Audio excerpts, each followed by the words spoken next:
엄마, 올해 설날은 못 갈 것 같아요. 작년 설날 큰아들이 전화로 던진 그 한마디가 아직도 귓가에 맴돕니다. 그때 느꼈던 그 서늘함을 올해만큼은 겪지 않기를 간절히 바라며 새벽 5시에 눈을 떴습니다.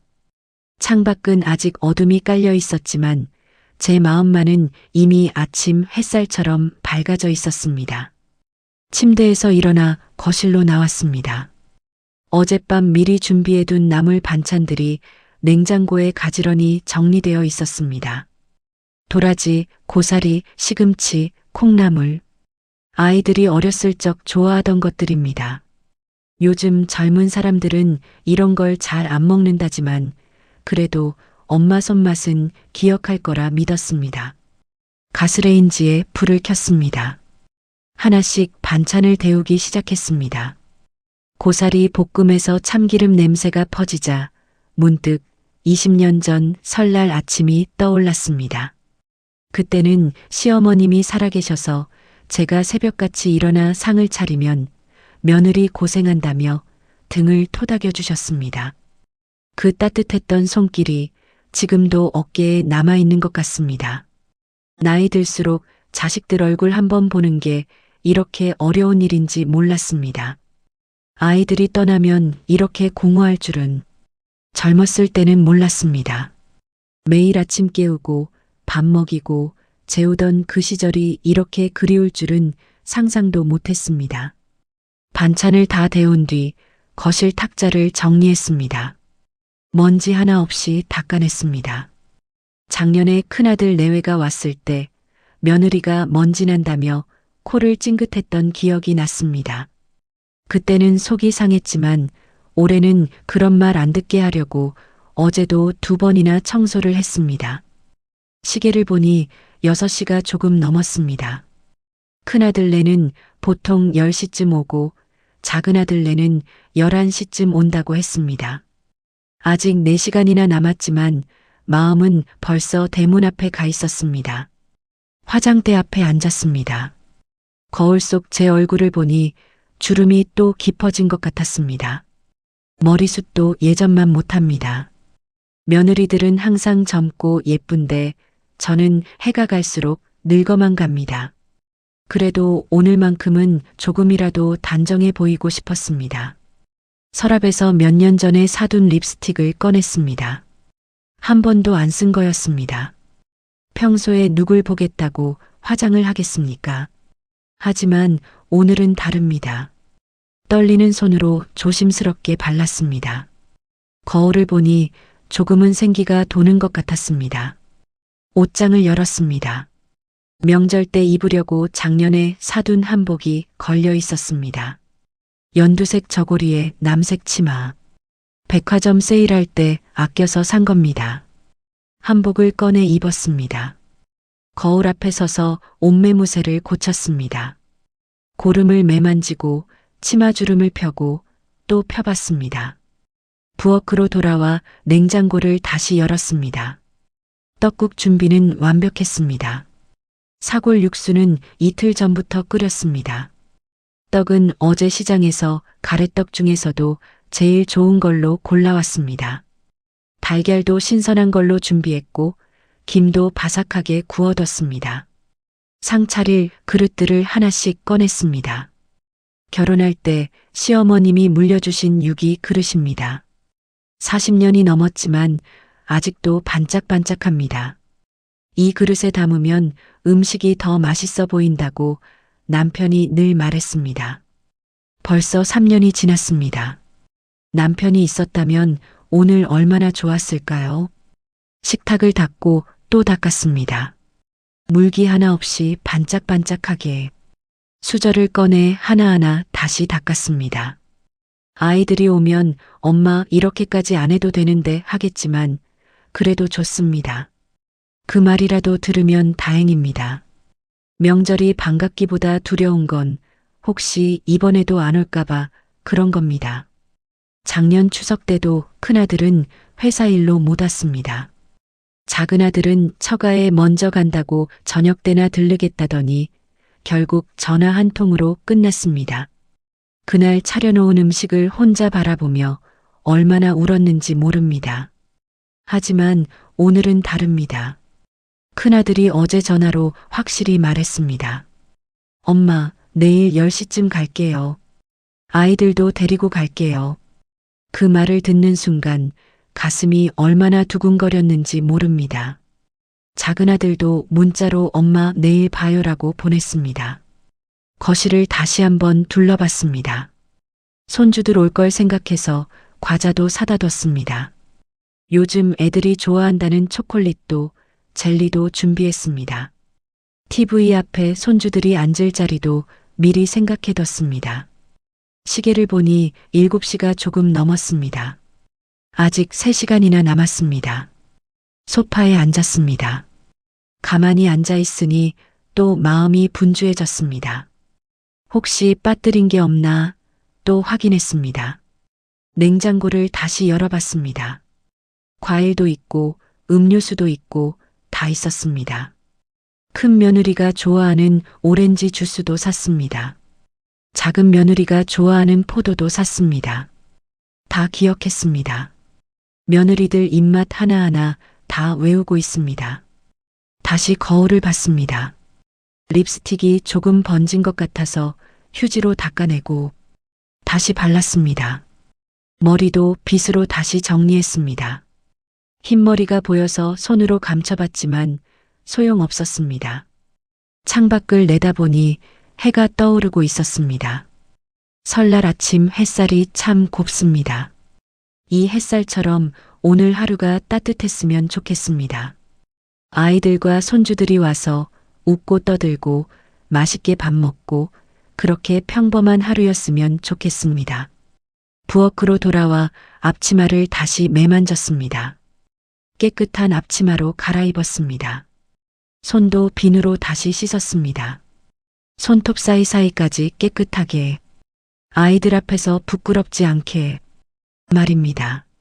소파에 다시 앉았습니다. 시계를 봤습니다. 8시가 채 안 됐습니다. 아직 2시간이나 남았습니다. 참 느립니다. 시간이 이렇게 더디게 가는 건 오랜만입니다. 어제까지는 시간이 너무 빨리 간다고 생각했는데 오늘은 한없이 느립니다. TV를 켜보니 설날 특집 프로그램을 하고 있었습니다. 하지만 화면이 눈에 들어오지 않았습니다. 자꾸 시계만 보게 됩니다. 자꾸 대문만 바라보게 됩니다. 혹시 아이들한테서 연락이 왔나 싶어서 핸드폰을 확인했습니다. 하지만 아무 연락도 없었습니다. 괜찮습니다.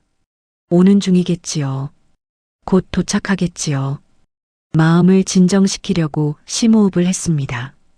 괜히 너무 들떠서 기대하면 안 됩니다. 평범하게 자연스럽게 맞아야 합니다. 너무 애타게 기다린 티내면 아이들이 부담스러워 할 겁니다. 하지만 마음이 제 마음대로 안 됩니다. 자꾸 웃음이 나옵니다. 얼굴에 미소가 번집니다. 오늘은 오늘만큼은 제대로 된 설날을 보낼 수 있을 것 같습니다. 가족이 모여 밥 먹고 웃고 이야기 나누는 그저 평범한 설날 말입니다. 어머니, 그동안 잘 지내셨어요? 큰아들의 목소리였습니다. 현관문이 열리는 소리에 벌떡 일어나 달려갔습니다. 9시 반. 예상보다 30분이나 일찍 왔습니다. 가슴이 두근거렸습니다. 이렇게 일찍 올 줄은 몰랐습니다.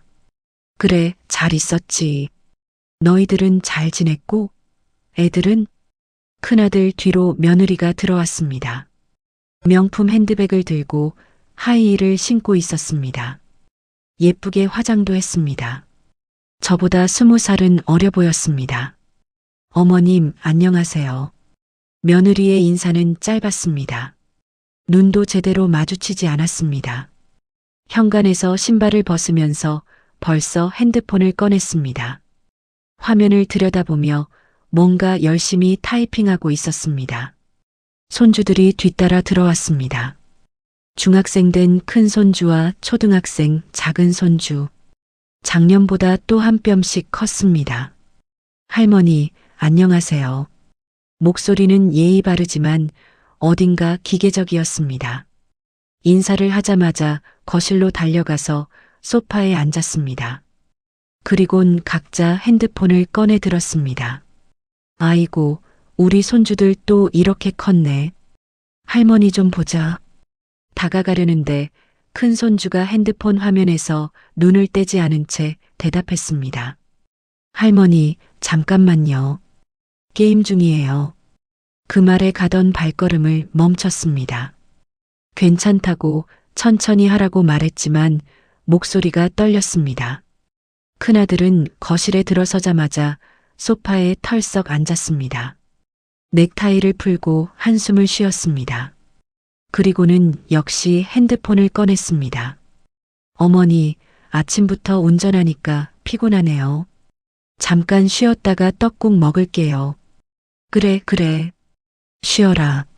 내가 금방 끓여줄게. 부엌으로 돌아왔습니다. 가스레인지에 불을 켰습니다. 미리 준비해둔 육수를 냄비에 부었습니다. 떡을 썰면서 거실 쪽을 자꾸 돌아봤습니다.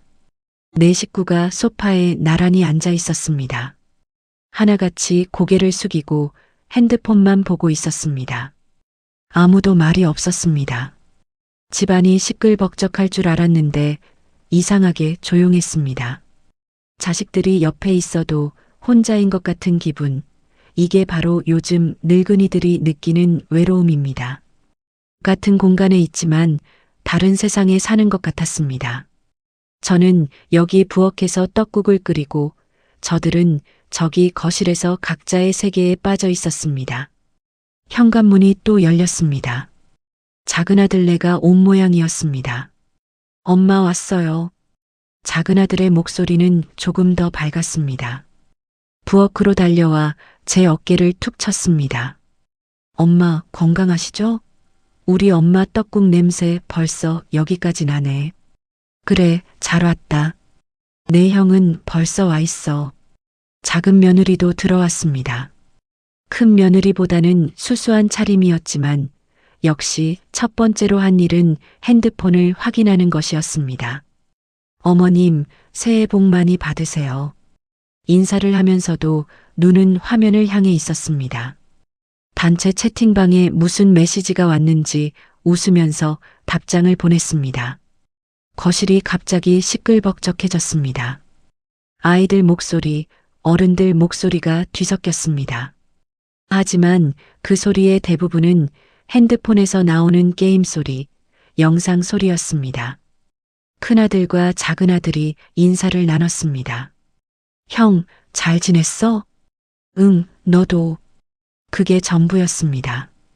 형제끼리도 할 말이 별로 없는 것 같았습니다. 각자 다시 핸드폰을 들여다봤습니다. 떡국이 거의 다 끓었습니다. 계란을 풀어넣고 파를 썰어 넣었습니다. 김가루도 뿌렸습니다.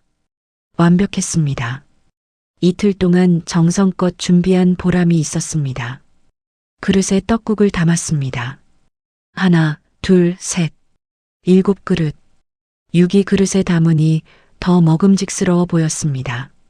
상에 하나씩 올렸습니다. 김치도 나물 반찬도 함께 올렸습니다. 자, 다들 와서 먹어라. 떡국 다 됐다. 아무도 대답이 없었습니다. 거실로 나가보니 모두들 제자리에 앉아 핸드폰만 보고 있었습니다. 얘들아, 떡국 먹자. 목소리를 조금 높였습니다. 그제야 큰아들이 고개를 들었습니다. 어머니, 잠깐만요. 이거 급한 메일이라서요. 형, 나도 좀만 기다려줘. 게임 거의 끝났어. 작은 아들도 화면에서 눈을 떼지 않았습니다. 며느리들은 서로 뭔가 얘기하고 있었습니다. 하지만 목소리를 낮춰서 무슨 말인지 들리지 않았습니다. 뭔가 불평하는 것 같았지만 확실하지 않았습니다. 식탁 앞에 혼자 섰습니다. 김이 모락모락 나는 떡국 7그릇이 놓여 있었습니다. 이틀 동안 준비한 음식들이 상 가득 차려져 있었습니다. 하지만 아무도 오지 않았습니다. 명절 음식 차리느라 며칠을 고생해도 정작 자식들은 핸드폰이 더 중요한가 봅니다. 손이 떨렸습니다. 눈시울이 뜨거워졌습니다. 하지만 참았습니다. 오늘만큼은 울면 안 됩니다. 오늘만큼은 웃어야 합니다. 다시 거실로 갔습니다. 떡국 식기 전에 먹어야지. 다 식으면 맛없어. 이번에는 큰 며느리가 한숨을 쉬었습니다. 어머님, 저희 아침 먹고 왔어요. 배불러요. 가슴이 철렁했습니다. 아침을 먹고 왔다니. 그럼 제가 준비한 이 음식들은 어쩌란 말입니까? 그래도 떡국은 먹어야지. 설날인데. 목소리가 떨렸습니다. 애원하는 것처럼 들렸을지도 모릅니다. 결국 모두들 식탁으로 왔습니다. 하지만 마지못해 하는 것 같았습니다. 의무감에 어쩔 수 없이 오는 것처럼 보였습니다. 자리에 앉았습니다. 하지만 아무도 수저를 들지 않고 여전히 핸드폰을 만지작거리고 있었습니다. 자, 먹어라. 식기 전에 제가 먼저 수저를 들었습니다. 그제야 하나둘씩 떡국을 떠먹기 시작했습니다. 큰 손주가 한 숟가락 먹더니 얼굴을 찌푸렸습니다. 할머니, 이거 간이 좀 센 것 같아요. 그래. 할머니가 요즘 입맛이 없어서 짜게 만들었나 보구나. 변명처럼 들렸습니다. 사실 며칠 전부터 간을 맞춰봤는데 딱 적당했습니다. 하지만 요즘 젊은 사람들은 싱겁게 먹는다고 들었습니다. 작은 며느리가 반찬을 집더니 작게 말했습니다. 이건 좀 느끼한데. 목소리는 작았지만 또렷하게 들렸습니다. 참기름을 너무 많이 넣었나 싶었습니다. 아니면 요즘 젊은 사람들 입맛에는 맞지 않는 걸까요? 밥상 앞에 앉아 있지만 대화가 없었습니다. 각자 떡국만 후루룩 먹었습니다. 그것도 몇 숟가락 뜨더니 다들 수저를 내려놨습니다. 어머니, 잘 먹었습니다. 배불러요. 그릇은 아직 반 이상 남아 있었습니다. 준비한 반찬들도 거의 손도 안 댔습니다.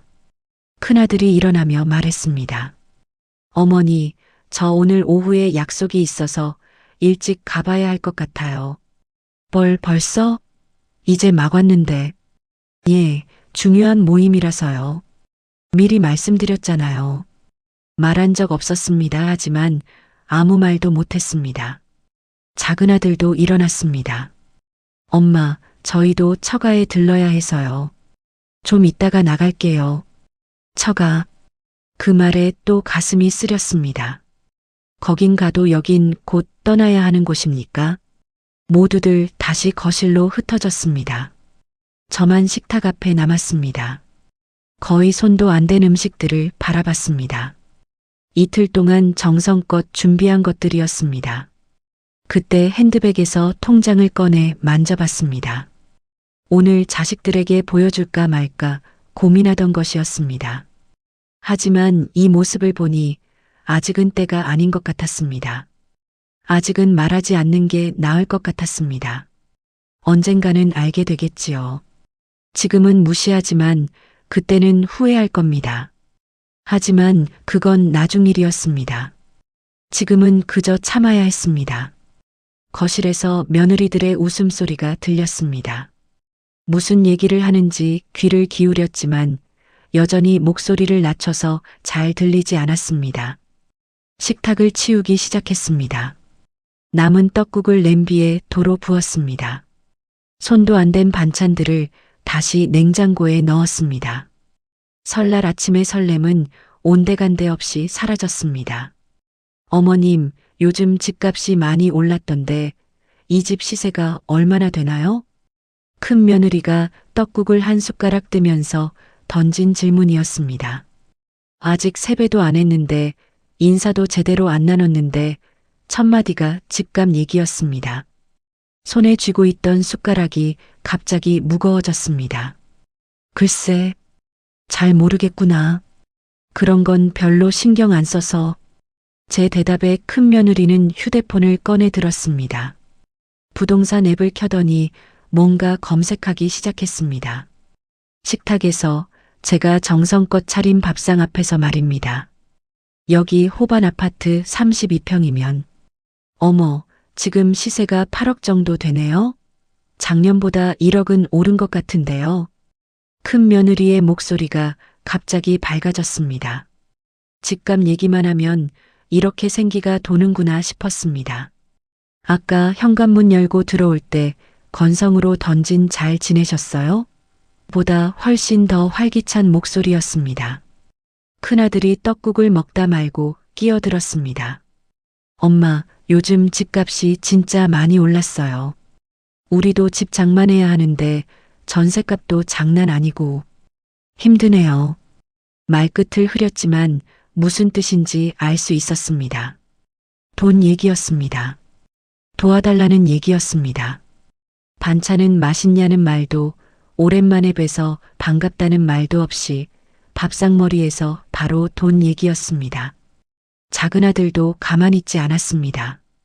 형님네만 힘든 게 아니에요. 저희도 애 학원비에 차 할부금에 정신이 없습니다. 작년에 차 바꿨잖아요, 엄마. 그것도 할부로 샀는데 이자가 만만치 않아요. 작은 며느리가 한숨을 푹 쉬었습니다. 요즘 애들 교육비가 얼마나 드는지 아세요? 영어, 수학, 코딩, 피아노. 안 시키면 뒤처지고 시키자니 돈이 물새듯 나가요. 저는 가만히 그릇 속 떡국만 바라봤습니다. 이틀 밤을 새워 끓인 사골 육수였습니다. 떡도 시장에서 제일 좋은 걸로 골라왔습니다. 그런데 아무도 맛있다는 말이 없었습니다. 그저 숟가락으로 떡만 건져 먹으면서 돈 얘기만 했습니다. 평생 아껴 모은 돈이 자식들 눈에는 그저 빼앗아야 할 재산으로만 보이는 게 이렇게 서러운 줄 몰랐습니다. 큰아들이 다시 입을 열었습니다. 엄마, 솔직히 말씀드릴게요. 형편이 정말 어렵습니다. 회사에서도 구조조정 얘기 나오고 애들 교육비는 계속 올라가고 이러다가 우리 가족거리로 나앉을 것 같아요. 거리로 나앉는다는 말에 가슴이 철렁했습니다. 큰아들네가 그렇게까지 힘든가 싶었습니다. 하지만 동시에 뭔가 이상했습니다. 작년 추석 때도 똑같은 말을 했습니다. 작년 설날에도 똑같은 말을 했습니다. 그때마다 돈을 보탰습니다. 300만 원, 500만 원, 때로는 1000만 원까지도 줬습니다. 그런데 큰 며느리가 입고 온 옷을 보니 명품 가방이었습니다.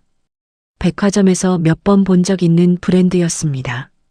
작은 며느리도 새 코트를 입고 왔습니다. 작년 겨울에 입었던 것과는 다른 옷이었습니다. 손주들은 거실에서 게임기로 놀고 있었습니다. 최신형 게임기였습니다. TV 광고에서 본 적 있습니다. 몇십만 원 한다던 그 게임기였습니다. 그런데 집값 얘기를 하고 돈이 없다고 하고 힘들다고 했습니다. 뭔가 맞지 않았습니다. 하지만 입 밖으로 내지 못했습니다. 어머니가 자식 형편 따지면 안 된다고 배웠습니다. 주고도 준 티 내지 말라고 배웠습니다. 작은 아들이 또 말했습니다. 엄마, 저희도 정말 막막해요. 이번 달 카드값만 해도 에휴 말도 못해요. 제 월급으로는 도저히 감당이 안 돼요. 카드값이 많이 나왔다는 말에 작은 며느리가 거들었습니다. 그러게 말이에요. 설 선물 사느라 애들 옷 사느라 돈이 눈 녹듯이 없어졌어요. 설 선물이요? 저한테 온 선물은 없었습니다. 현관문 열고 들어올 때 빈손이었습니다. 아니, 정확히는 큰아들네가 귤 한 박스 들고 왔습니다. 마트 세일 스티커가 붙어 있는 귤이었습니다. 작은 아들네는 아예 빈손이었습니다. 저는 김치를 집어 칼로 잘게 썰기 시작했습니다. 이미 잘게 썬 김치였지만 또 썰었습니다. 손을 움직이고 있어야 울컥 치밀어 오르는 감정을 참을 수 있을 것 같았습니다. 큰 며느리가 다시 입을 열었습니다. 어머님, 혹시 요즘 몸은 괜찮으세요? 병원은 다니시고요? 드디어 제 안부를 묻는구나 싶었습니다. 그런데 그 다음 말이 문제였습니다. 병원비 많이 나가시죠? 요즘 의료비가 장난 아니던데. 병원비 걱정이 아니었습니다.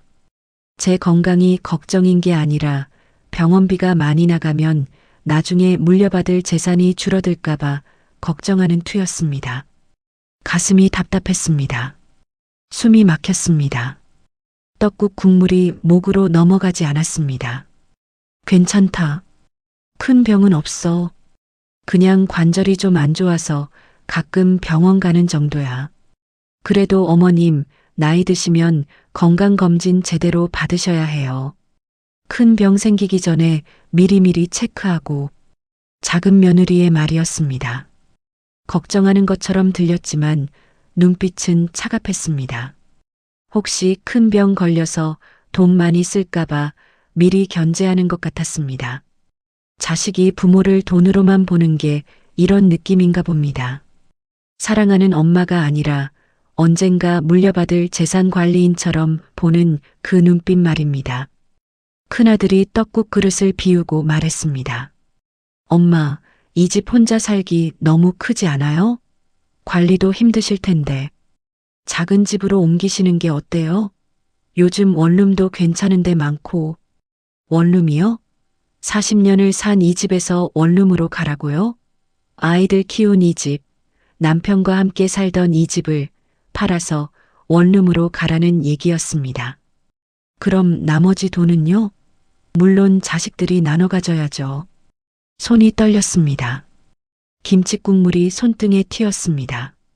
뜨거웠지만 아프지 않았습니다. 가슴이 더 아팠기 때문입니다. 작은 아들도 거들었습니다. 맞아요, 엄마. 혼자 사시기 위험하기도 하고, 만약에 넘어지시기라도 하면 어쩌려고요. 요양원도 요즘 괜찮은 데 많던데. 요양원이요? 아직 80도 안 된 제가 요양원에 가야 한다고요?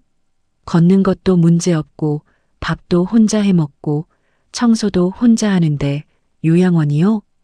이제 알겠습니다. 자식들이 원하는 건 제 안부가 아니었습니다. 제 건강이 아니었습니다. 제가 가진 집, 제가 모은 돈, 그것만 원하는 거였습니다. 입술을 깨물었습니다. 울면 안 됩니다. 여기서 울면 자식들 앞에서 약한 모습 보이는 겁니다. 그럼 더 무시당합니다. 더 만만하게 봅니다. 큰 며느리가 또 말했습니다. 어머님, 우리가 이런 얘기하는 것도 다 어머님 생각해서 그러는 거예요. 나이 드시면 미리미리 준비하셔야 나중에 덜 힘드시잖아요. 나를 위한다고요? 내 걱정이라고요? 거짓말입니다. 다 거짓말입니다. 정말 나를 위한다면 먼저 묻지 않았을까요? 엄마, 요즘 어떻게 지내세요? 외롭지 않으세요? 불편한 거 없으세요? 이렇게 말입니다. 하지만 그런 말은 단 한마디도 없었습니다. 집값, 병원비, 카드값, 전세금, 학원비, 돈 얘기만 가득했습니다. 숟가락을 내려놓았습니다. 더 이상 밥을 먹을 수가 없었습니다. 목구멍으로 넘어가지 않았습니다. 맛이 없으세요? 왜 안 드세요? 큰아들이 물었습니다. 걱정하는 것처럼 물었지만 눈은 휴대폰 화면을 보고 있었습니다. 아니야. 배가 좀 부른 것 같아서. 거짓말이었습니다. 배가 부른 게 아니라 마음이 너무 아파서 먹을 수가 없는 거였습니다. 식탁은 여전히 시끌벅적했습니다. 자식들은 계속 떠들었습니다. 돈 얘기, 집 얘기, 힘들다는 얘기만 끝없이 이어졌습니다. 저는 조용히 일어나 부엌으로 갔습니다. 싱크대에 기대서서 창밖을 봤습니다. 설날 아침의 밝은 햇살은 어느새 사라지고 흐린 구름이 하늘을 덮고 있었습니다. 제 마음처럼 말입니다. 이거 쓰세요. 많진 않지만. 큰아들이 흰 봉투 하나를 제 앞으로 밀었습니다. 봉투를 받아드는 순간 너무 가벼워서 손에 힘이 빠졌습니다. 10,000원권 지폐 몇 장이 들었을까 말까 한 무게였습니다. 고맙다. 입에서 나온 말은 그것뿐이었습니다. 진심으로 고마운 건지 습관적으로 하는 말인지 저도 잘 모르겠습니다. 봉투를 받아들고 가만히 보고 있으니 큰아들이 말했습니다. 요즘 형편이 어려워서 많이 못 드려요. 이해해 주세요. 작은아들도 봉투 하나를 꺼냈습니다. 저도 이거밖에 못 드려요, 엄마. 애들 학원비 내고 나면 남는 게 없어서 2개의 봉투가 제 앞에 놓였습니다. 하얗고 깨끗한 봉투였습니다. 하지만 그 안에 담긴 마음만큼은 깨끗해 보이지 않았습니다. 형식적이었습니다. 의무적이었습니다. 그저 설날이니까 용돈이라도 줘야 하니까 안 주면 욕먹으니까 주는 것 같았습니다. 봉투를 만지작거리며 문득 25년 전이 떠올랐습니다. 큰아들이 대학에 합격했던 그해 겨울이었습니다. 엄마, 나 대학 붙었어. 서울대 합격했어. 현관문을 열고 뛰어들어오던 큰아들의 얼굴이 아직도 눈에 선합니다. 그렇게 기뻐하던 얼굴이었습니다. 저도 얼마나 기뻤는지 모릅니다. 아들을 꼭 껴안고 함께 울었습니다. 하지만 기쁨도 잠시 바로 현실이 덮쳐왔습니다. 등록금이었습니다. 한 학기에 300만 원이 넘었습니다. 1년이면 600만 원이었습니다. 4년이면 2,400만 원이었습니다. 당시 남편은 일용직으로 일했습니다. 날품팔이였습니다. 비가 오면 일을 못 나갔습니다. 겨울에는 일거리가 없었습니다. 한 달에 100만 원도 벌기 힘들었습니다. 저는 그때 결심했습니다. 어떻게든 아들 대학은 보내겠다고, 공부 잘하는 아들 공부 못하게 할 수는 없다고, 뭐든지 하겠다고 다짐했습니다. 새벽 4시에 일어났습니다. 파출부 일을 시작했습니다. 부잣집 청소를 했습니다. 화장실을 닦고 마루를 닦고 유리창을 닦았습니다. 남의 집 변기를 손으로 문질러 닦았습니다. 무릎이 아파도 허리가 끊어질 것 같아도 참았습니다. 파출부 일이 끝나면 식당으로 갔습니다. 설거지를 했습니다. 기름때 묻은 그릇을 씻었습니다. 손이 텄습니다. 손톱 사이에 때가 끼었습니다. 핸드크림 살 돈도 아까웠습니다. 저녁에는 편의점 야간 아르바이트를 했습니다. 밤 10시부터 새벽 2시까지, 집에 돌아오면 새벽 3시였습니다. 씻고 누우면 3시 30분. 1시간도 채 못 자고 다시 일어나야 했습니다. 한 달에 20시간도 채 못 자면서 등록금을 모았습니다. 밥도 제대로 못 먹었습니다. 점심은 거의 굶었습니다. 저녁은 아들이 남긴 반찬으로 대충 때웠습니다. 살이 빠졌습니다. 몸무게가 10kg 넘게 줄었습니다. 어느 날 길에서 쓰러졌습니다. 빈혈이었습니다. 지나가던 사람이 구급차를 불러줬습니다. 병원에 실려갔습니다. 의사가 말했습니다. 몸이 이렇게 돼서야 당장 입원하셔야 합니다. 하지만 입원할 수 없었습니다. 입원비가 아까웠습니다. 그 돈이면 아들 책 한 권이라도 더 사줄 수 있었습니다. 링거 한 대 맞고 집으로 왔습니다. 남편이 울었습니다. 당신 이러다 죽어. 그만하자. 애 대학 포기하자. 하지만 저는 고개를 저었습니다. 아니야. 절대 안 돼. 애는 공부를 해야 해. 우리처럼 살면 안 돼. 큰아들이 대학 졸업할 때까지 그렇게 4년을 버텼습니다.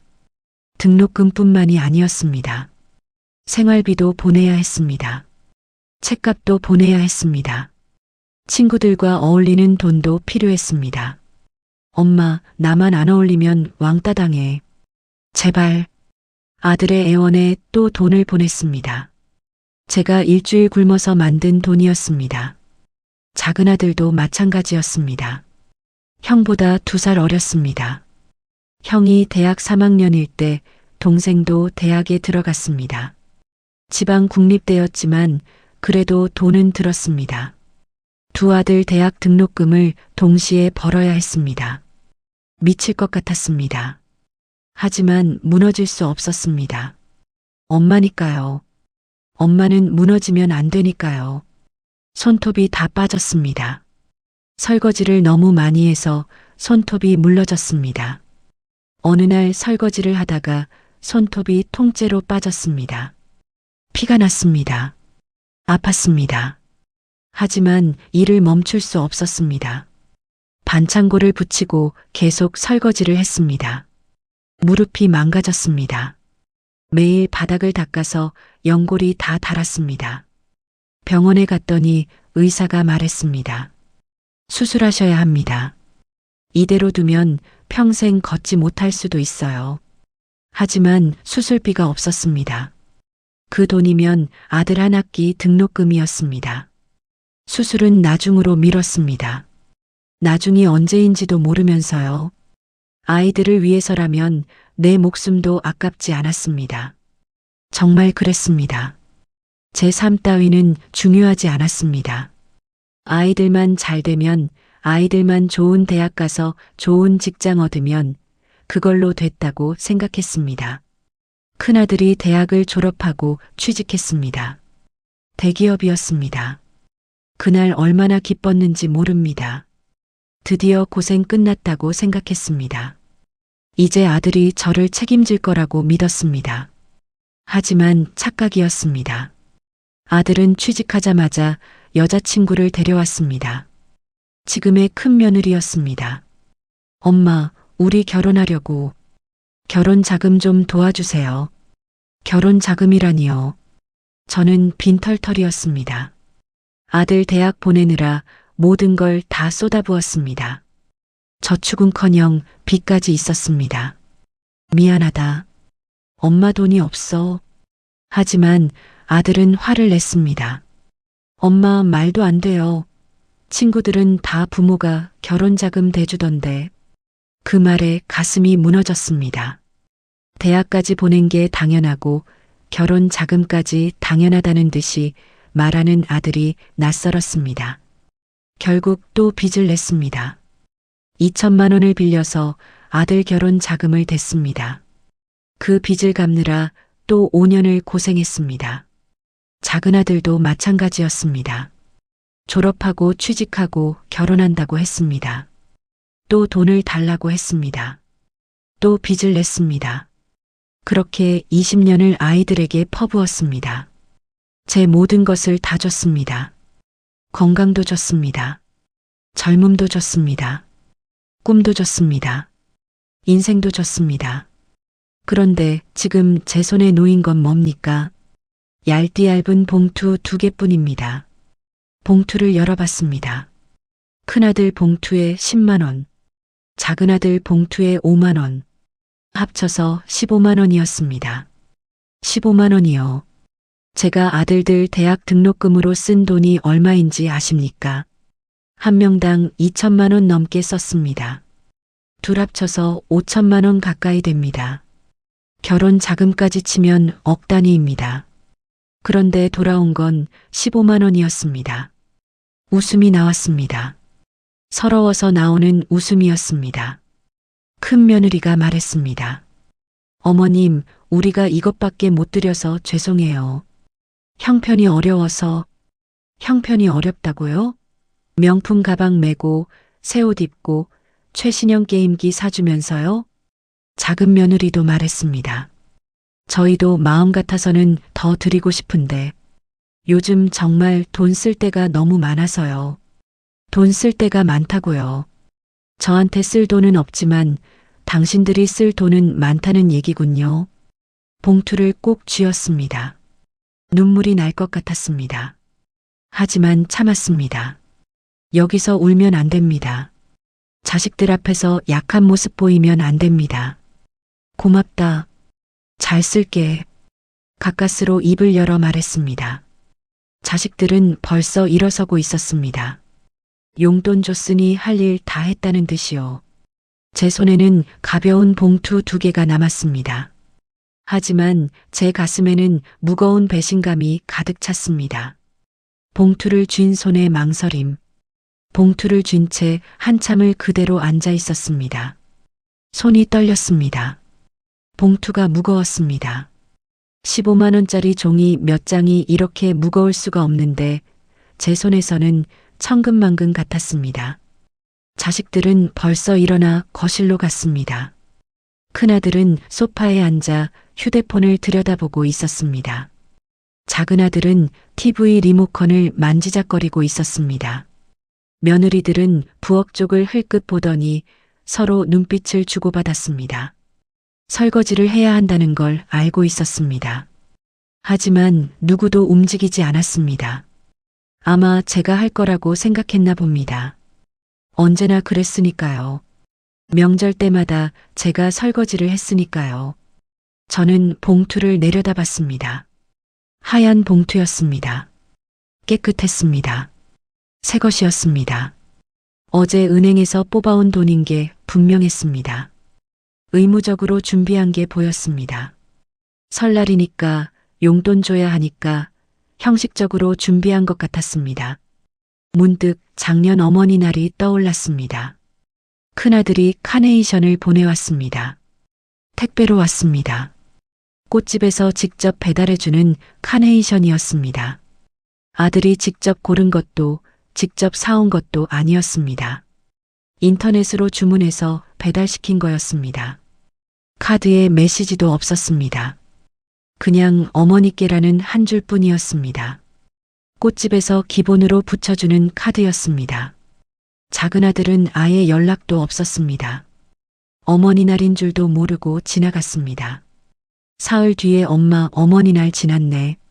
미안해라는 문자 한 통이 전부였습니다. 그때도 이랬습니다. 마음이 아니라 형식만 남은 관계. 사랑이 아니라 의무만 남은 모자 관계. 그게 서러웠습니다. 자식들이 원하는 건 돈을 주는 엄마지 돈이 필요한 엄마가 아니었습니다. 제가 아프든 말든 외롭든 말든 힘들든 말든 상관없었습니다.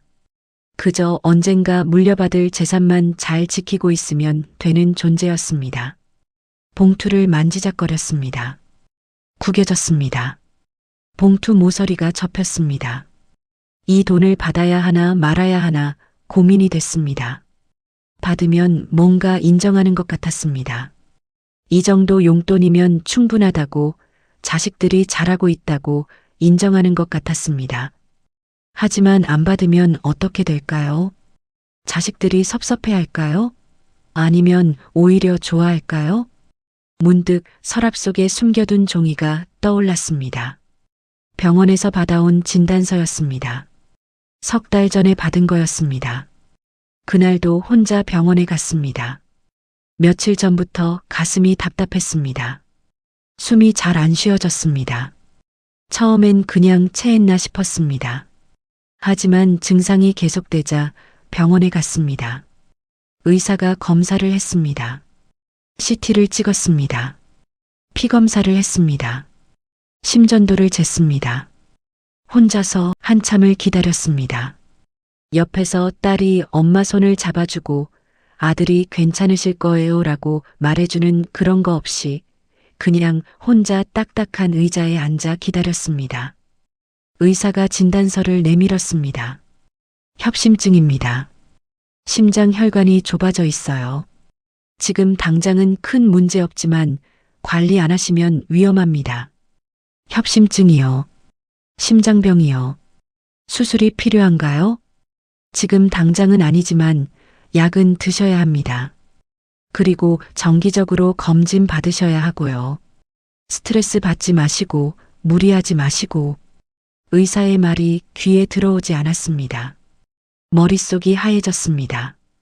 집에 돌아와서 자식들한테 전화를 걸까 고민했습니다. 하지만 결국 안 걸었습니다. 말해봤자 뭐가 달라질까 싶었습니다. 걱정하는 척하다가 결국 병원비 얘기할 게 뻔했습니다. 엄마, 치료비 많이 드나요? 큰 병원으로 옮기시면 돈 더 드는데. 이런 말 들을 게 뻔했습니다. 그래서 말하지 않았습니다. 혼자 앓기로 했습니다. 약을 사왔습니다. 한 달치 약값이 10만 원이 넘었습니다. 보험 적용받아도 그 정도였습니다. 1년이면 120만 원 넘게 듭니다.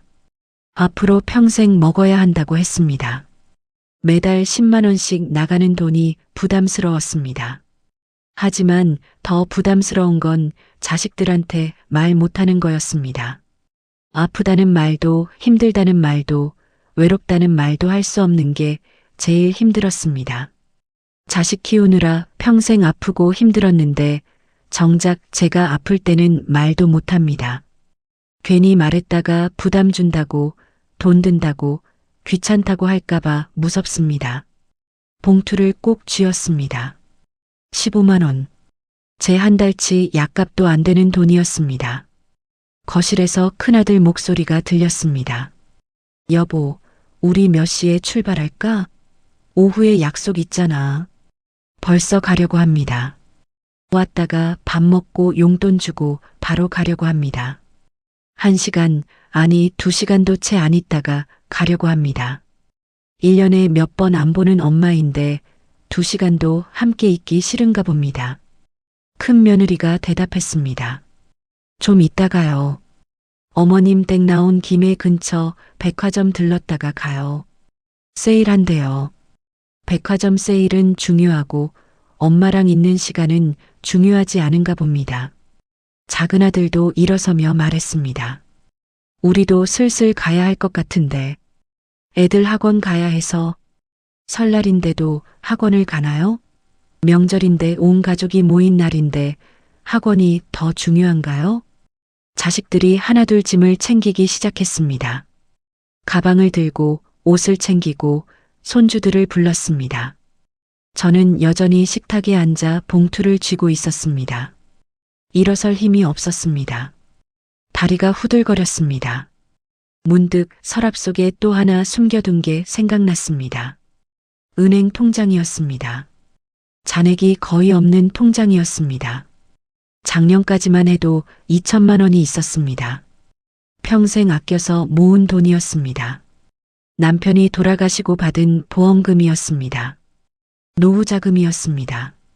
하지만 지금은 300만 원밖에 안 남았습니다. 1년 사이에 1,700만 원이 사라졌습니다. 큰아들이 급하게 돈이 필요하다고 했습니다. 회사에서 실수로 손해를 입혔는데 변상해야 한다고 했습니다. 1,000만 원이 필요하다고 했습니다. 안 갚으면 회사에서 잘릴 수도 있다고 했습니다. 믿었습니다. 아들이 거짓말할 리 없다고 믿었습니다. 1,000만 원을 줬습니다. 작은 아들도 돈이 급하다고 했습니다. 투자할 때가 있는데 지금 안 하면 평생 기회가 없다고 했습니다. 몇 달 뒤면 2배로 불려서 갚겠다고 했습니다. 700만 원을 줬습니다. 그런데 아무도 갚지 않았습니다. 1,000만 원도 700만 원도 돌려받지 못했습니다. 언제 갚냐고 물으면 조금만 기다려요, 엄마. 곧 갚을게요라고만 했습니다. 300만 원. 제게 남은 전부였습니다. 그것마저 아끼고 아껴야 했습니다. 협심증 약값 때문에 매달 10만 원씩 나갔습니다. 1년이면 120만 원이었습니다. 2년 반이면 바닥납니다. 그 뒤에는요? 어떻게 살아야 하나요? 봉투를 펼쳤습니다. 지폐를 꺼냈습니다. 10만 원권 한 장, 5만 원권 한 장. 딱 이것뿐이었습니다. 눈물이 났습니다.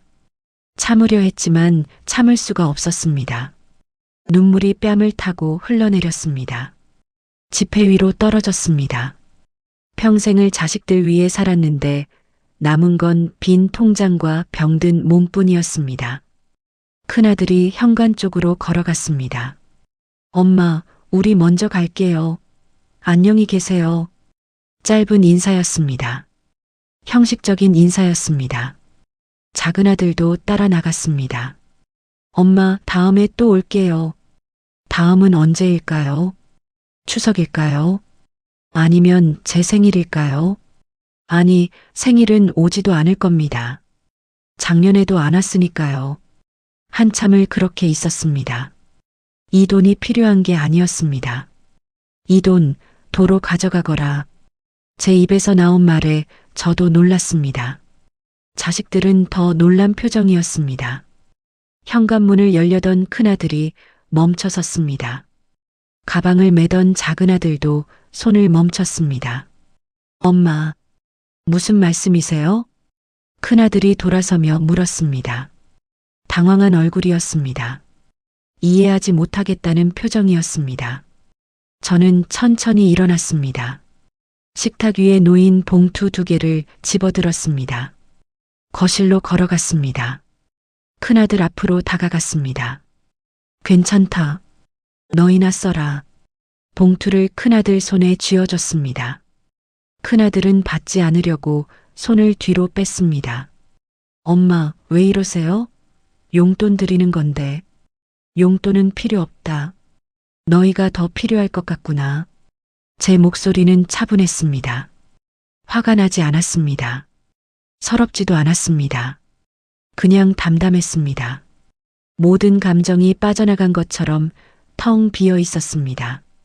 작은아들이 다가왔습니다. 엄마, 무슨 일 있어요? 왜 갑자기 이러세요? 갑자기가 아니다. 생각 많이 했다. 봉투를 작은아들한테도 내밀었습니다. 작은아들도 받지 않으려 했습니다. 큰 며느리가 끼어들었습니다. 어머님, 저희가 뭘 잘못했나요? 용돈이 적어서 그러신 건가요? 적어서요? 웃음이 나올 뻔했습니다. 하지만 참았습니다. 그런 게 아니다. 그냥 너희가 쓰는 게 맞을 것 같구나. 집값 올랐다며? 전세금 마련해야 한다며? 학원비 낸다며? 그럼 이 돈이라도 보태 써라. 제 말에 공기가 얼어붙었습니다. 며느리들이 서로 눈빛을 교환했습니다. 아들들은 입을 다물었습니다. 큰아들이 뭔가 말하려다 멈췄습니다. 무슨 말을 해야 할지 모르는 것 같았습니다. 저는 봉투를 소파 위에 놓았습니다. 여기 둘 테니 가면서 가져가거라. 엄마는 괜찮다. 엄마, 정말 왜 이러세요? 우리가 뭘 잘못했어요? 작은아들이 목소리를 높였습니다. 짜증 섞인 목소리였습니다. 저는 고개를 저었습니다. 잘못한 건 없다. 그냥 엄마 마음이다. 사실 말하고 싶었습니다. 너희가 밥 먹는 내내 돈 얘기만 했다고, 엄마 안부는 한 번도 안 물어봤다고, 용돈 주고 바로 떠나려 한다고, 그게 서럽다고, 그게 슬프다고 말하고 싶었습니다. 하지만 입 밖으로 내지 못했습니다. 말해봤자 소용없을 것 같았습니다. 오히려 엄마가 예민해지셨네, 갱년기인가, 이런 말만 들을 것 같았습니다. 큰 며느리가 가방을 내려놓으며 말했습니다. 어머님, 혹시 어디 불편하신 데라도 있으세요? 병원 가보셨어요? 병원이요. 저는 쓴웃음을 지었습니다. 병원 다닌다고 말하면 뭐라고 할까요? 걱정해 줄까요? 아니면 병원비 계산할까요? 괜찮다. 아픈 데 없다. 거짓말이었습니다. 가슴은 아팠습니다. 무릎도 아팠습니다. 온몸이 아팠습니다. 하지만 제일 아픈 건 마음이었습니다. 작은 며느리가 휴대폰을 들여다보며 중얼거렸습니다. 노인 우울증인가? 혼자 사시니까 그런가 봐. 노인 우울증이요. 우울해서 그런 게 아닙니다. 자식들한테 실망해서 그런 겁니다. 배신감 때문에 그런 겁니다. 큰아들이 다가왔습니다. 엄마, 봉투는 여기 두고 갈게요. 나중에 필요하시면 쓰세요. 우리는 괜찮아요. 거짓말이었습니다. 아까까지 돈 없다고 힘들다고 했으면서 이제 와서 괜찮다니요. 그래, 알았다. 더 이상 말하고 싶지 않았습니다. 빨리 보내고 싶었습니다. 이 답답한 공기를, 이 어색한 침묵을 끝내고 싶었습니다. 아들들이 다시 짐을 챙겼습니다. 손주들을 불렀습니다. 현관으로 향했습니다. 엄마, 그럼 다음에 또 올게요. 큰아들이 말했습니다. 건강하세요, 엄마. 작은아들이 말했습니다. 며느리들은 인사도 없이 그냥 나갔습니다. 현관문이 열리고 닫혔습니다. 자식들이 떠났습니다. 저는 소파 위에 놓인 봉투를 바라봤습니다. 2개의 하얀 봉투. 결국 다시 제게 돌아왔습니다. 주지도 못하고 받지도 못한 용돈이었습니다. 웃음이 나왔습니다. 허망한 웃음이었습니다. 이게 우리 모자관계였습니다. 주려고 해도 제대로 받지 못하고 받으려고 해도 제대로 주지 못하는 관계였습니다. 소파에 주저앉았습니다. 봉투를 집어들었습니다. 다시 만지작거렸습니다. 말하지 않아도 전해지길 바랐습니다. 용돈이 아니라 마음이 필요하다고, 돈이 아니라 관심이 필요하다고. 그게 그렇게 어려운 일인가요? 창밖을 봤습니다. 자식들이 차에 타고 있었습니다. 큰아들 내 차, 작은아들 내 차. 2대의 차가 천천히 움직이기 시작했습니다. 멀어졌습니다. 골목을 빠져나갔습니다. 시야에서 사라졌습니다. 저는 혼자 남았습니다. 텅 빈 집에 혼자 남았습니다. 봉투를 꼭 쥐었습니다. 이제 뭘 해야 할까요? 7장. 이제 그만. 정말 이제 그만하고 싶다. 자식들이 떠나고 한참이 지나서야 입 밖으로 나온 말이었습니다. 텅 빈 거실에 혼자 앉아서 아무도 듣지 못할 말을 중얼거렸습니다. 봉투를 식탁 위에 내던졌습니다. 봉투가 바닥에 떨어졌습니다. 지폐 몇 장이 흘러나왔습니다. 10만 원, 5만 원. 그게 다였습니다. 돈 때문에 봉투를 돌려준 게 아니었습니다. 돈이 적어서도 아니었습니다. 그냥 너무 서러웠습니다. 나를 위한 자리가 이 집에 없다는 게 설날마저 스쳐 지나가는 존재가 된 것 같아서 견딜 수가 없었습니다. 소파에서 일어났습니다. 부엌으로 갔습니다. 싱크대에 그대로 쌓여있는 설거지 거리들이 보였습니다. 떡국 그릇, 반찬 그릇, 숟가락, 젓가락. 모두 제가 정성껏 차린 것들이었습니다. 그런데 아무도 설거지를 하지 않았습니다. 당연하다는 듯이 그냥 두고 갔습니다. 엄마가 할 거라고, 엄마는 원래 하는 사람이라고 생각한 것 같았습니다. 그릇을 집어들었습니다. 물을 틀었습니다. 설거지를 시작했습니다. 손이 떨렸습니다. 눈물이 났습니다. 그릇을 씻으면서 울었습니다. 평생 이렇게 살았습니다. 자식들 뒤치다꺼리하면서, 자식들 먹은 그릇 설거지하면서, 자식들 쓴 방 청소하면서 살았습니다. 엄마니까 당연하다고 생각했습니다. 하지만 이제는 아닙니다. 이제는 더 이상 당연하지 않습니다. 그릇을 씻다 말고 물을 껐습니다. 그릇을 내려놓았습니다. 왜 제가 이걸 해야 합니까? 왜 자식들이 먹은 그릇을 제가 씻어야 합니까? 1년에 한 번 오는 자식들, 2시간도 안 있다 가는 자식들이 먹은 그릇을요? 부엌을 나왔습니다. 거실로 갔습니다. 소파에 앉았습니다. 텅 빈 거실을 바라봤습니다. 아까 이 자리에 자식들이 앉아 있었습니다. 손주들이 뛰어놀았습니다. 시끌벅적했습니다. 그런데 지금은 조용합니다. 너무 조용합니다. 귀가 먹먹할 정도로 조용합니다. 자식들은 제가 필요할 때만 찾아옵니다. 돈이 필요할 때, 집안일 부탁할 게 있을 때, 명절이라 어쩔 수 없을 때만 옵니다. 진짜 엄마가 보고 싶어서, 엄마 얼굴이 그리워서 오는 게 아닙니다. 작년 생일 때도 그랬습니다. 아무도 오지 않았습니다. 전화도 없었습니다. 사흘이 지나서야 큰아들이 엄마 생일 지났네. 미안해. 바빴어라는 문자를 보냈습니다. 자기 생일은 챙기면서, 며느리 생일은 챙기면서, 손주 생일은 챙기면서, 엄마 생일은 바빠서 못 챙긴다고요?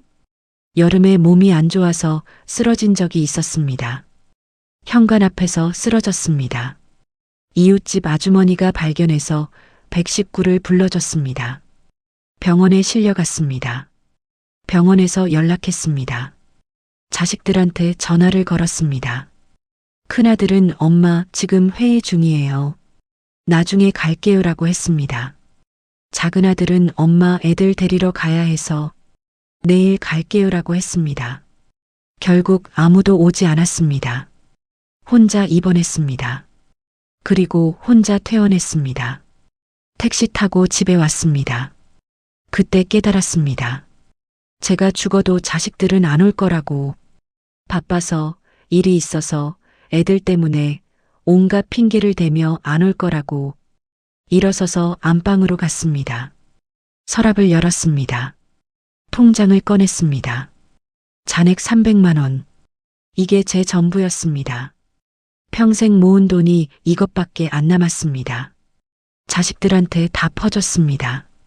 1000만 원, 700만 원, 그렇게 주고 또 줬습니다. 그런데 돌아온 건 뭡니까? 15만 원짜리 봉투 2개뿐입니다. 통장을 내던졌습니다. 진단서도 꺼냈습니다. 협심증. 평생 약을 먹어야 하는 병입니다. 한 달에 10만 원씩 들어가는 약값입니다. 300만 원이면 2년 반밖에 못 삽니다. 그 뒤에는요? 어떻게 살라고요? 자식들한테 손 벌려야 합니까? 얘들아, 엄마 약값 좀 줘라고 말해야 합니까? 그럼 뭐라고 할까요? 엄마, 우리도 힘들어요라고 할 겁니다. 가슴이 터질 것 같았습니다. 숨이 막혔습니다. 주먹으로 가슴을 쳤습니다. 1번, 2번, 3번. 아팠습니다. 하지만 마음이 더 아팠습니다. 그래, 이제 정말 그만해야겠다. 중얼거렸습니다. 혼잣말이었습니다.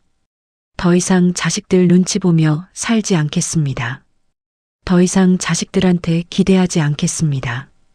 더 이상 자식들 위해 희생하지 않겠습니다. 이제부터는 나를 위해 살겠습니다. 내 돈은 내가 쓰겠습니다. 내 집은 내가 지키겠습니다. 내 인생은 내가 살겠습니다. 자식 때문에 시작한 인생이었지만 이제는 나 때문에 끝내겠습니다. 거울을 봤습니다. 주름 가득한 얼굴이 보였습니다. 흰머리 가득한 머리가 보였습니다. 이게 접니다. 78년을 산 저의 얼굴입니다. 하지만 이제부터는 다릅니다. 남은 인생 얼마 안 남았을지 모르지만 그 시간만큼은 나를 위해 쓰겠습니다. 핸드폰을 꺼냈습니다. 큰아들, 작은아들 전화번호를 오래 바라봤습니다. 전화를 걸까 생각했습니다. 오늘 얼마나 서운했는지 말할까 생각했습니다. 하지만 하지 않았습니다. 말해봤자 소용없습니다. 자식들은 이해하지 못할 겁니다. 대신 다른 결심을 했습니다. 이제부터 자식들이 돈 달라고 하면 안 주겠습니다. 집 팔라고 하면 안 팔겠습니다. 요양원 가라고 하면 안 가겠습니다. 내 인생은 내가 정하겠습니다. 핸드폰을 내려놓았습니다. 깊게 숨을 쉬었습니다. 가슴이 뚫리는 것 같았습니다. 답답했던 게 조금 풀리는 것 같았습니다. 창밖을 봤습니다. 해가 지고 있었습니다. 설날이 저물고 있었습니다. 새로운 날이 올 겁니다. 그리고 그날부터 저는 다르게 살 겁니다. 부엌으로 갔습니다. 싱크대에 쌓인 설거지 거리를 바라봤습니다. 아까 손을 댔다가 그만뒀던 그릇들이 그대로 있었습니다. 물을 다시 틀었습니다. 미지근한 물이 나왔습니다. 그릇을 집어들었습니다. 수세미에 세제를 묻혔습니다. 설거지를 시작했습니다. 큰아들이 쓰던 떡국 그릇이었습니다. 그릇 바닥에 떡국 국물이 조금 남아 있었습니다. 다 먹지도 않았구나 싶었습니다. 정성껏 끓인 사골 육수였습니다. 이틀 밤을 끓인 거였습니다. 떡도 시장에서 제일 좋은 걸로 골라온 거였습니다. 그런데 반도 안 먹고 남겼습니다. 다음은 작은아들 그릇이었습니다. 이것도 마찬가지였습니다. 떡만 건져 먹고 국물은 거의 그대로였습니다. 제 정성은 아무도 알아주지 않았습니다. 며느리들 그릇도 씻었습니다. 반찬 그릇도 씻었습니다. 손주들이 쓴 작은 그릇들도 씻었습니다. 하나하나 씻으면서 봉투를 돌려준 장면이 계속 떠올랐습니다. 이 돈 도로 가져가거라. 제가 한 말이었습니다. 자식들 얼굴이 떠올랐습니다. 당황한 표정이었습니다. 이해하지 못하겠다는 눈빛이었습니다. 섭섭해하는 것 같기도 했습니다. 혹시 상처를 줬을까요? 혹시 너무 심하게 한 걸까요? 자식들이 집에 가서 엄마가 왜 저러지? 엄마 요즘 이상해. 이런 말을 하고 있을까요? 손을 멈췄습니다. 그릇을 내려놓았습니다. 싱크대에 기대섰습니다. 아닙니다. 제가 상처 줄 일은 없었습니다. 용돈 안 받은 게 무슨 큰 상처입니까? 오히려 상처받은 건 접니다. 자식들한테 온종일 상처받은 건 접니다. 하지만 그보다 더 큰 건 말하지 못한 마음이었습니다. 정작 하고 싶었던 말은 한마디도 못했습니다. 엄마가 외롭다. 엄마가 아프다. 엄마가 보고 싶다. 가끔이라도 전화해라. 명절 아니어도 놀러 와라. 용돈 필요 없으니 그냥 엄마 얼굴 보러 와라. 이 말을 하고 싶었습니다. 하지만 끝내 입 밖으로 내지 못했습니다. 왜 못했을까요? 자존심 때문이었을까요? 아니면 거절당할까봐 두려워서였을까요? 아니면 짐이 될까봐 염려해서였을까요? 그릇을 다시 집어들었습니다. 설거지를 계속했습니다. 물이 차가워졌습니다. 손이 시렸습니다. 하지만 멈추지 않았습니다. 설거지를 하면서 지난 일들이 주마등처럼 스쳐 지나갔습니다. 아이들이 어렸을 때가 떠올랐습니다. 큰아들이 5살 때였습니다. 감기에 걸려서 열이 40도까지 올랐습니다. 밤새 아이를 안고 있었습니다. 찬물 수건으로 이마를 닦아줬습니다. 엄마 아파하며 우는 아이를 달랬습니다. 그날 밤 한숨도 못 잤습니다. 작은 아들이 7살 때였습니다. 친구한테 맞고 울면서 집에 왔습니다. 엄마, 나 때문에 놀림 받았어 하며 울었습니다. 가난해서 좋은 옷 못 입혀준 게 미안했습니다. 아이를 꼭 안아줬습니다. 우리 아들이 제일 멋있어 하며 위로했습니다. 초등학교 때는 매일 도시락을 싸줬습니다. 새벽같이 일어나 밥을 했습니다. 반찬을 만들었습니다. 다른 애들 도시락보다 초라할까봐 신경 썼습니다. 계란말이, 소시지, 김 무엇이든 넣어줬습니다. 중학교 때는 학원비를 벌기 위해 일을 더 늘렸습니다. 새벽 파출부, 낮 식당, 저녁 편의점, 하루에 3군데를 다녔습니다. 몸이 힘들어도 참았습니다. 아이들 성적이 올라가는 게 보람이었습니다. 고등학교 때는 과외비를 댔습니다. 좋은 대학 보내고 싶었습니다. 아이들이 성공하는 게 제 꿈이었습니다. 제 인생 따위는 중요하지 않았습니다. 그때는 행복했습니다. 아이들 때문에 힘들었지만 그래도 행복했습니다. 아이들이 필요로 했으니까요. 제가 있어야 할 이유가 분명했으니까요. 하지만 지금은 다릅니다. 아이들은 다 컸습니다. 저 없이도 잘 삽니다. 오히려 제가 짐이 됐습니다. 물려받을 재산 관리하는 사람으로만 보입니다. 마지막 그릇을 씻었습니다. 설거지가 끝났습니다. 그릇들을 행주로 닦아서 선반에 올려놓았습니다. 싱크대를 깨끗이 닦았습니다. 물기 하나 없이 반짝반짝하게요. 거실로 돌아왔습니다. 소파에 앉았습니다. 바닥에 떨어진 봉투가 보였습니다. 아까 내던진 그 봉투였습니다. 주워들었습니다. 다시 펼쳤습니다. 10만 원, 5만 원. 여전히 그대로였습니다. 이 돈을 어떻게 써야 할까요? 약값으로 쓸까요? 생활비로 쓸까요? 아니면 그냥 통장에 넣어둘까요? 문득 다른 생각이 들었습니다. 나를 위해 쓰면 어떨까요? 진짜 저를 위해서요. 오랜만에 친구를 만날까요? 학교 다닐 때 친했던 친구가 있었습니다. 50년을 알고 지낸 친구였습니다. 요즘은 통화도 잘 안 했습니다. 바빠서 아이들 돌본다고 서로 연락이 뜸해졌습니다. 전화를 걸어볼까요? 야, 오랜만이다. 우리 밥 한번 먹자. 이렇게 말할까요? 아니면 그냥 나가볼까요? 동네 산책이라도 할까요? 공원에 가볼까요? 꽃구경을 할까요? 커피숍에 들러 커피라도 한잔 할까요? 평생 자식들 위해서만 살았습니다. 제 인생이 없었습니다. 제 시간이 없었습니다. 제 돈도 없었습니다. 모든 게 자식들 것이었습니다. 하지만 이제는 다릅니다. 남은 인생만큼은 저를 위해 쓰고 싶습니다. 일어섰습니다. 안방으로 갔습니다. 옷장을 열었습니다. 옷들이 걸려 있었습니다. 대부분 오래된 옷들이었습니다. 10년, 20년 된 옷들이었습니다. 새 옷을 사볼까요? 예쁜 옷을 사볼까요? 백화점에 가서 저한테 어울리는 옷을 골라볼까요? 머리도 할까요? 미용실에 가서 머리를 다듬을까요? 염색도 해볼까요? 파마도 해볼까요? 화장품도 사볼까요? 예쁜 립스틱, 곱게 발리는 크림, 좋은 향기 나는 향수도요.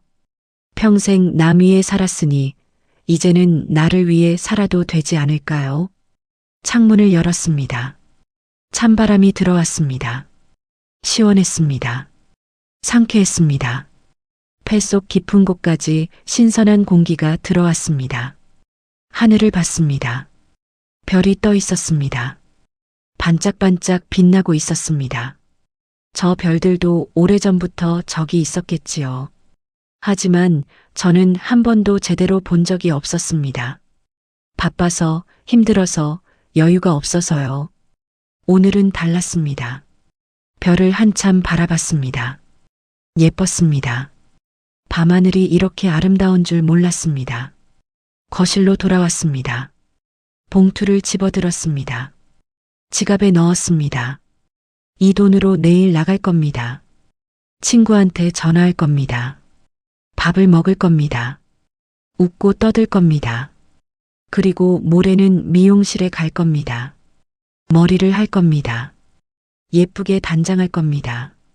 옷도 살 겁니다. 화장품도 살 겁니다. 저를 위해 돈을 쓸 겁니다. 서랍을 열었습니다. 통장을 꺼냈습니다. 잔액 300만 원. 적은 돈이었습니다. 하지만 이제부터는 이 돈을 아껴 쓰지 않을 겁니다. 제가 쓰고 싶은 대로 쓸 겁니다. 자식들이 돈 달라고 해도 안 줄 겁니다. 집 팔라고 해도 안 팔 겁니다. 이제는 제 인생입니다. 제가 정합니다. 진단서도 꺼냈습니다. 협심증, 평생 관리해야 하는 병입니다. 하지만 두렵지 않았습니다. 제대로 치료받을 겁니다. 약도 꼬박꼬박 먹을 겁니다. 건강검진도 받을 겁니다. 혼자서요. 자식들 눈치 안 보고요. 소파에 앉았습니다. 텅 빈 집을 둘러봤습니다. 여전히 조용했습니다. 하지만 아까와는 달랐습니다. 적막하지 않았습니다. 외롭지 않았습니다. 오히려 평화로웠습니다. 고요했습니다. 제 공간이었습니다. 이 집에서 저 혼자 살 겁니다. 자식들 기다리지 않을 겁니다. 자식들한테 기대지 않을 겁니다. 혼자서도 잘 살 수 있습니다. 핸드폰을 꺼냈습니다. 연락처를 찾았습니다. 오랜 친구 이름이 보였습니다. 손가락을 올렸습니다. 통화 버튼을 눌렀습니다. 여보세요? 친구 목소리였습니다. 반가웠습니다. 야, 나야. 오랜만이다. 내일 시간 있니? 우리 밥 한번 먹자. 제 목소리는 밝았습니다. 힘이 있었습니다. 새로운 시작이었습니다. 78년을 살았지만 진짜 제 인생은 이제부터였습니다. 자식 때문에 시작한 인생이었지만 이제는 나 때문에 계속될 인생이었습니다. 그리고 그걸로 충분했습니다. 창밖을 봤습니다. 설날 밤이 깊어가고 있었습니다. 새해가 시작됐습니다. 저도 새로 시작합니다. 미소가 지어졌습니다. 오랜만에 진짜 웃음이었습니다.